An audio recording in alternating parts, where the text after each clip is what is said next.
Isn't housework your job? Why do I have to do it just because you were hospitalized? You originally said I didn't have to do the cleaning, so I absolutely won't do it.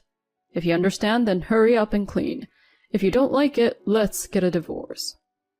After being hospitalized for 3 days due to overwork, I returned home and was speechless at the deplorable condition of the house.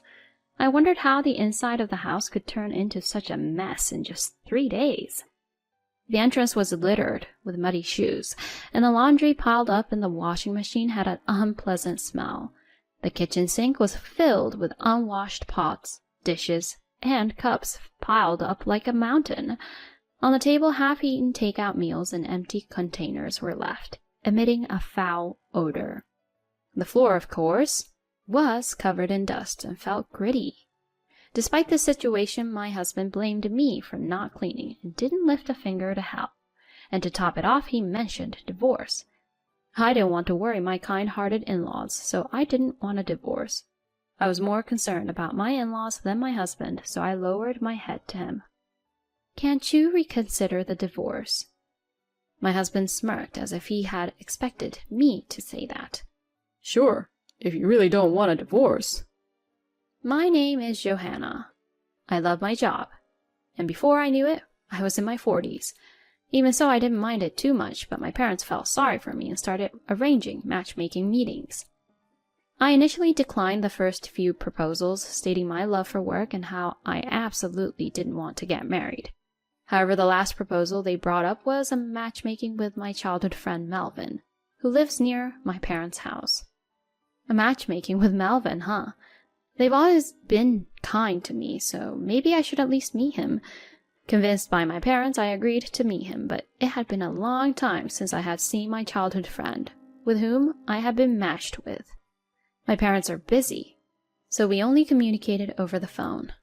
Even during the matchmaking process, I only met with my childhood friend. He is 5 years younger than me, and when we were kids, I used to hold his hand a lot. Yeah, I used to always follow you around, right? When you were little, you were such a cute, spoiled kid that I couldn't help but tease you. That's right. It was during a summer fair when we were little. We reminisced about old memories and hit it off. Melvin said it was okay for me to continue working, so we started dating, and a year later we got married. This happened when I was 38 years old. Since we did not have a wedding, Melvin, who became my husband, met my parents only at the introduction meeting, and after that, we did not see each other very often. To make up for it, my in-laws were very considerate and caring. I had often visited my husband's house since I was a child and knew his parents well. My in-laws were very happy that I was getting married. I'm so happy that you're coming to be our daughter-in-law, Johanna.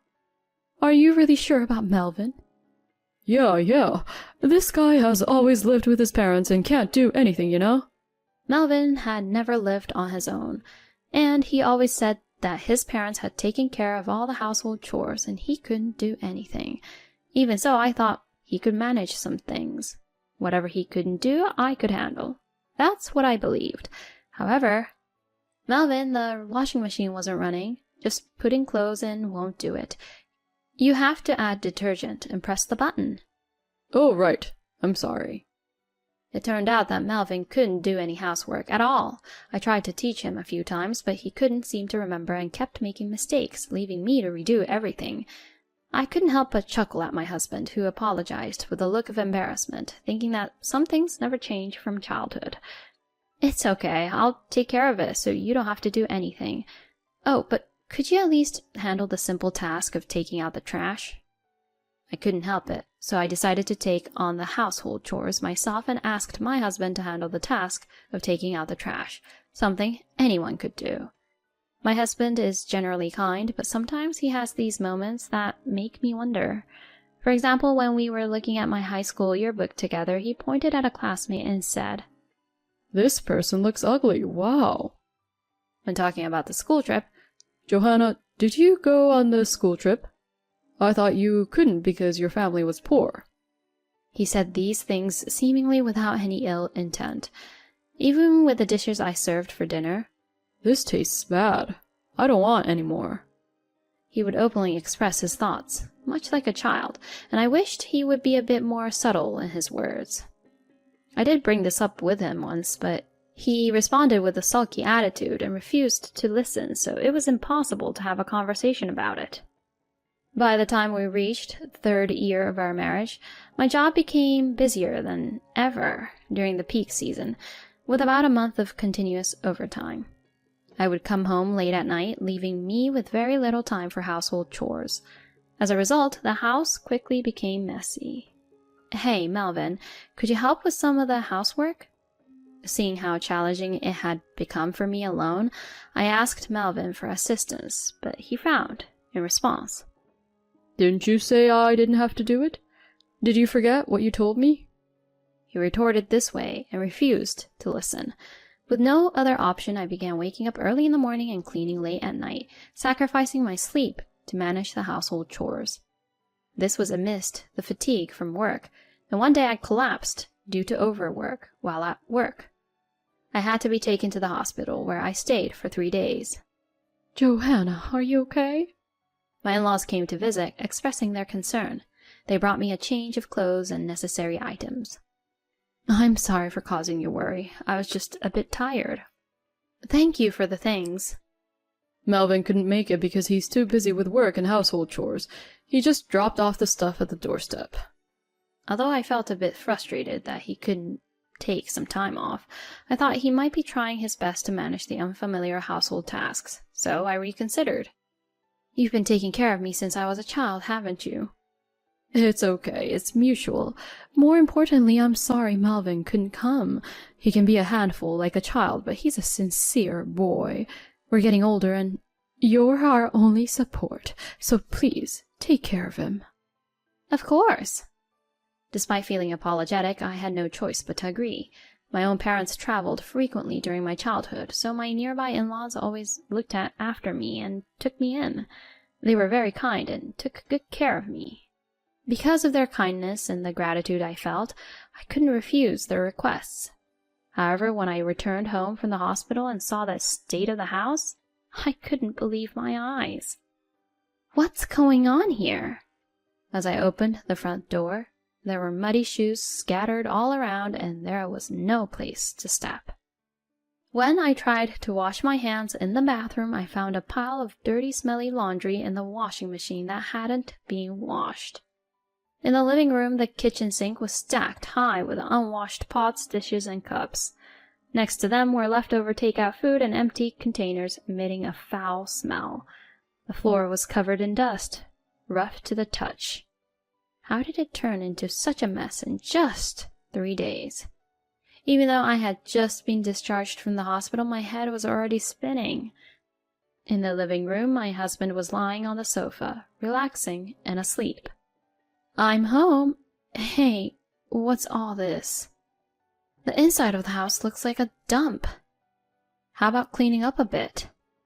As I confronted my husband, he woke up suddenly and gave me an unpleasant glare. "What's the rush?" "The house is a mess. Weren't you supposed to take care of things while I was in the hospital? What have you been doing?" I scolded him, and in response, my husband shouted in anger. "Shut up. Isn't housework your job? Why should I have to do it just because you decided to go to the hospital on your own? You originally said I didn't have to do any housework, so I absolutely won't. You even said you would do all the housework, so I've put up with it." My husband became furious and yelled back at me. I was taken aback by his sudden change in demeanor, but it seemed like he was very upset about being scolded by me. I had always been the caring older sister figure who would do anything if asked, so perhaps he had expected an easy life after marriage. He uttered in frustration, "This has been disappointing." I had thought that the reason he couldn't come to visit was because he was working hard on the housework, so I felt betrayed. I was further perplexed by his attitude. What's going on all of a sudden? Then my husband began speaking as if he had given up on hiding something. "I'm dating a wealthy CEO's daughter in her 20s now.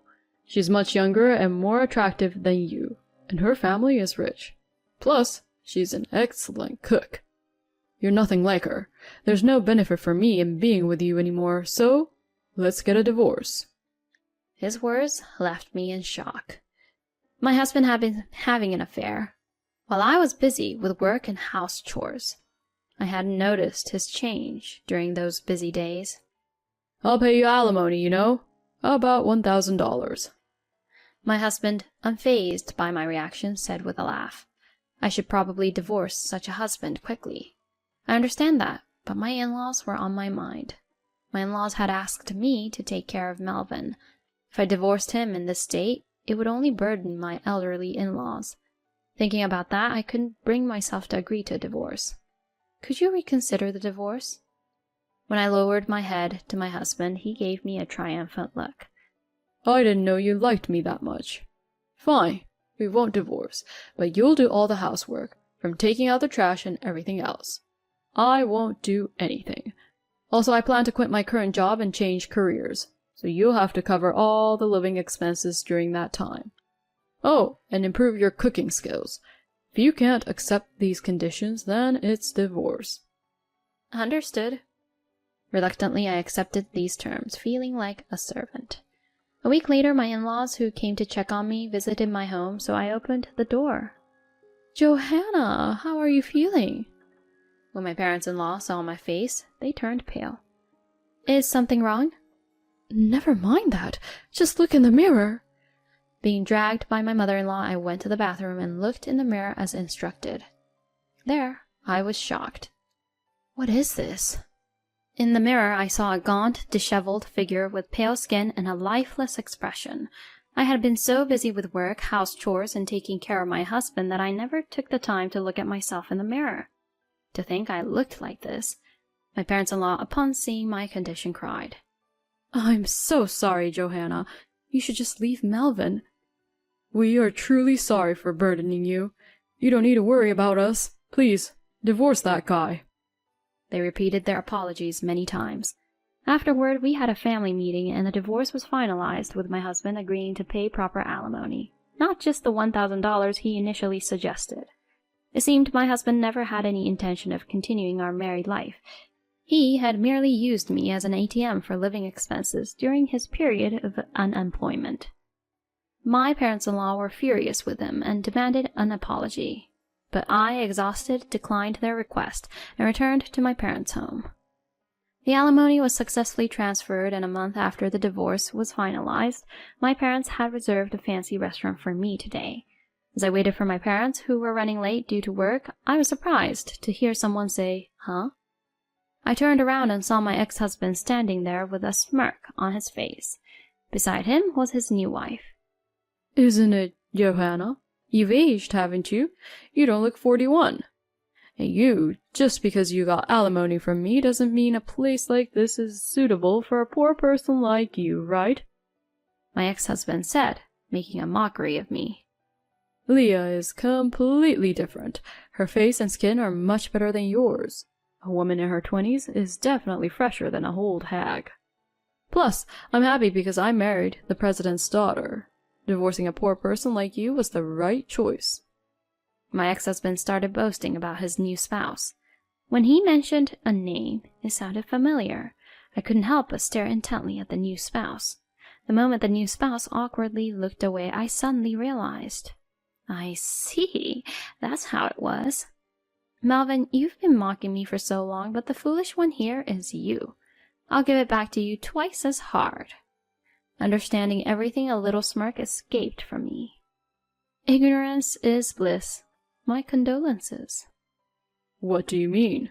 Don't make excuses just because you're frustrated." As my ex-husband continued to confront me, I explained to him. "Your new spouse, Leah, was my classmate, you know." "Huh? What are you talking about? Leah is in her 20s. Do you seriously think you can pass for being in your 20s yourself?"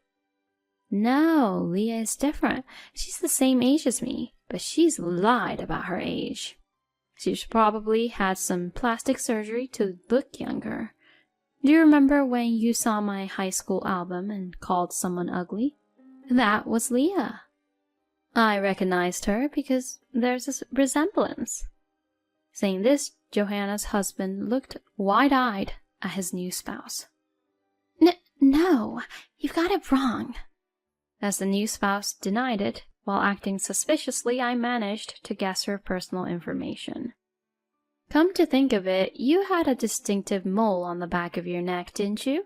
I remember because our classmates used to tease you about it. Upon hearing their accusation, the husband turned pale. It seemed to be true. When confronted by her husband, the new spouse confessed. It turns out, the new spouse had a complex about her face and ended up repeatedly getting plastic surgery, leading to a dependence on it. She also lied about their age. My ex-husband was dumbfounded by the confession of his new spouse, but I have more money than you, he shouted. I sighed at my ex-husband's words. It seems like you've been mistaken for 41 years, but I'm not poor. My parents were busy running a company, that's all. In other words, I'm a president's daughter, and our family is reasonably well off. It seems my ex-husband used to think of me as a poor child who was often left in others' care when I was young, assuming my parents were desperately working. However, it turns out it was my ex-husband's parents who received financial support by taking care of me. While my parents' house was small for our family to live in, they mostly stayed at the company overnight, so the house was originally purchased for my use by them. By the way, the reason I worked so hard was not because I was poor, but because I didn't want to lose to my parents. I wanted to show them I could succeed on my own. When I told him this, my ex-husband was in a state of shock. That's when my parents arrived. I've heard everything. Dad is furious and giving a lecture to my ex-husband. Mom is smiling faintly, but it's the face she makes when she's angry. In this unexpected situation, my ex-husband turns pale and panics. Then the surprised manager arrives due to my dad's orders and tries to kick them out. What are you doing? Aaliyah is the president's daughter, you know. And yet, do you really think it's okay to treat her like this? In response to the shouting ex-husband, my mom chuckles. You don't know anything, dear. Her family's in the red and on the brink of bankruptcy. Their company has so few employees you can count them on one hand. It's a tiny, struggling business. That's... My mother revealed the truth, and my ex-husband and his new spouse seemed on the verge of starting a fight, eventually being escorted out by the manager. I couldn't help but think, serves him right. Afterward, my parents sincerely apologized to me. My parents talked about how they pushed for my marriage to my ex-husband just because his parents were nice people. I didn't blame my parents because I had similar thoughts. Furthermore, they insisted that next time they would find someone good, but I politely declined. I'm already in my 40s, my career is going well, and I've built a solid professional foundation. From now on, I intend to live my own life and trust any good encounters to the course of destiny. A year later, I received a message from my ex-husband. It seems that at first he had a good time with his new spouse, but as my mother predicted, the new spouse's company went bankrupt. With no money left, the new spouse couldn't afford cosmetic maintenance, resulting in an inability to maintain a youthful appearance. She ended up looking older than their actual age. My ex-husband tried to get a divorce, but it seems his new spouse refused, reasoning that they had finally gotten married. Furthermore, my ex-husband has been abandoned by both his ex-in-laws and can't return to his family home. He's also been shunned by friends, so it seems he has no one to turn to. He doesn't have a job, and even part-time work doesn't last long for him. He came to me asking for alimony, claiming he's in financial trouble. But of course, there's no way I'll give him any. When I told him that if he contacts me again, I'll consult a lawyer, he never reached out again. I quit the job I was doing and joined my parents' company. Although I'm currently busy working as the future president, I find my work fulfilling and lead very satisfying days.